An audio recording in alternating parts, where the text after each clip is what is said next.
আজকে আমি রান্না করতেছিল হাঁসের মাংস। যারা বলে হাঁসের মাংস গন্ধ থেকে যায়, আমি আজকের ভিডিওটা 100% তাদের জন্য কিছু ট্রিক্স দিয়ে দিয়েছি। ওই ট্রিক্সগুলো ফলো করে হাঁসের মাংসটা রান্না করলে গন্ধ থাকবে না। তো এদিকে আমার মেয়ে হাঁসের সাথে কত ভাব ভালোবাসা সেটা একটু দেখে নিচ্ছি। মানে একটা আমি জবাই দিয়ে দিচ্ছি, এখন এটাকেও আর ছাড়বে না, মনে হচ্ছে এটাকেও আমি কেটে ফেলবো।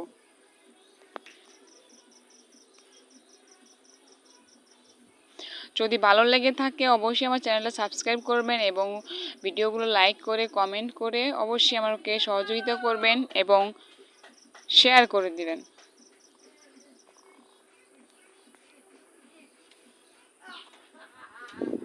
হাঁসটা আমার শাশুড়ি মা খুব সুন্দর করে একদম বেছে দিচ্ছে, কারণ ওনার বাছাবাছি আমার খুব পছন্দ হয়। আমি কিছু দুইটা মশলা এখন দেখাচ্ছি।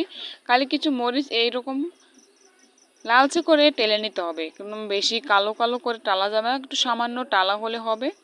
আর কয়েকটা বাদাম, এটা আপনি চীনা বাদাম দিলে ভালো হয় স্বাদ, কারণ আমি কাজু বাদাম দিয়ে করে দেখেছি, তার থেকে আপনার চীনা বাদামটা একটু টেলে দিলে বা রোস্ট করে দিলে ভালো হয়। তো আমার প্রায় 1.5 কিলোর মতো মাংস হয়েছে হাঁসটা, আলহামদুলিল্লাহ ভালো। তো এই মশলাটা খুব মনোযোগ দিয়ে দেখতে হবে। এটা হলো আপনার, আমি রসুন দিয়েছি, দেশি রসুন 2টা রসুন থেতলে দিয়েছি, তেজপাতা এবং দারচিনি, আর দিয়ে দিলাম পেঁয়াজ কুচি, আর দিয়ে দিব 3-4টা মরিচ। এই ফোড়নটার ভিতরে আপনার এই ফোড়নটা একটু ব্রাউন কালার করে নিয়ে রান্নাটা করব আমি। তো এরপর যে আমি এই ফোড়নের উপরে মাংসগুলো দিয়ে দিলাম, যে এটা কেমন অদ্ভুত রান্না, যে আমি রান্নাটা দেখেন, দেখলে বুঝতে পারবেন। এটার ভিতরে আপনার এই মাংসটা যখন এই আপনার এই রসুন এবং পেঁয়াজ আর এই শুকনো মশলাগুলোর সাথে ভাজা হবে, তাহলে আপনার হাঁসের যে গন্ধটা থাকে দুর্গন্ধটা চলে যাবে। ট্রাই করে দেখবেন এবং পরে এসে একটা ছোট্ট করে কমেন্ট করে যাবেন। এরপর যে আমি হাঁস থেকে যে পানিটা বের হবে, হাঁসটা তেলে ভাজা হবে এবং হাঁস থেকে যে পানিটা বের হবে, তারপর আমি বাটা মশলা এবং গুঁড়ো মশলা দুটাই অ্যাড করব। আমরা হাঁস খেতে সবাই অনেক পছন্দ করি, সামান্য একটু নুন দিয়ে দিতে হবে। তা নুন দিলে তাহলে ভালো হয়, তাড়াতাড়ি মাংস থেকে পানিটা বের হয়ে যায়। তো হাঁসের মাংস আমরা অনেকে পছন্দ করি, খেতে ভালো লাগে, অনেকের ওই যে গন্ধটার জন্য খেতে চাই না। আমি বলবো এরকম ছোট এই সামান্য ট্রিক্সটা কাজে লাগিয়ে খুব মজা করে আপনি হাঁসের মাংস খেতে পারবেন।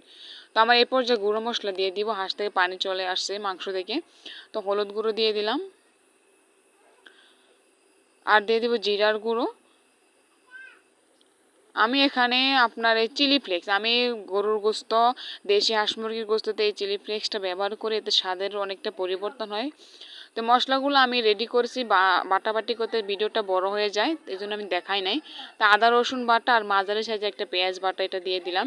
আর এখানে আছে জিরা, লং, এলাচ আর কয়েকটা গোলমরিচ বাটা, আর দিলাম বাদাম বাটা, যে বাদামটা আমি রোস্ট করেছি সেই বাদাম বাটা, আর দিয়ে দিলাম যে মরিচগুলোকে রোস্ট করেছি সেই মরিচ বাটা।